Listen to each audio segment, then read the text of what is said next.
संध्याकाळचा थंडगार वारा आणि डुबत्या सूर्याची लाली अशी प्रसन्न संध्याकाळ झाली. अमेरिकेतील रॅली या ठिकाणावरून आम्ही घरी जात असताना एक छानसं आईस्क्रीमचं शॉप दिसलं.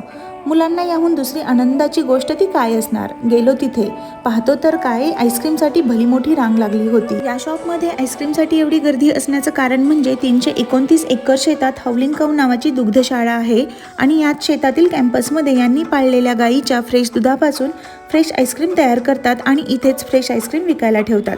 वेगवेगळ्या फ्लेवरची ताजी आईस्क्रीम्स इथे आहेत. खरंच आईस्क्रीमची टेस्ट अप्रतिम आहे. मुलं खूप खुश झाली. इथला परिसर बघून मला गावातील आमच्या शेताची आठवण झाली. निवांत फेरफटका मारला. हिरवागार परिसर, त्यात पक्ष्यांचा किलबिलाट आणि निवांत मनमोकळ्या चरणाऱ्या गायी. खूप सुंदर परिसर होता. दिवसाची सुरुवात ही जशी सुंदर आणि आल्हाददायी व्हावी असं सगळ्यांनाच वाटते, अगदी त्याचप्रमाणे दिवसाचा शेवट हा देखील तितकाच समाधानाचा, चांगला आणि अनेक प्रसन्न आठवणींचा असायला हवा.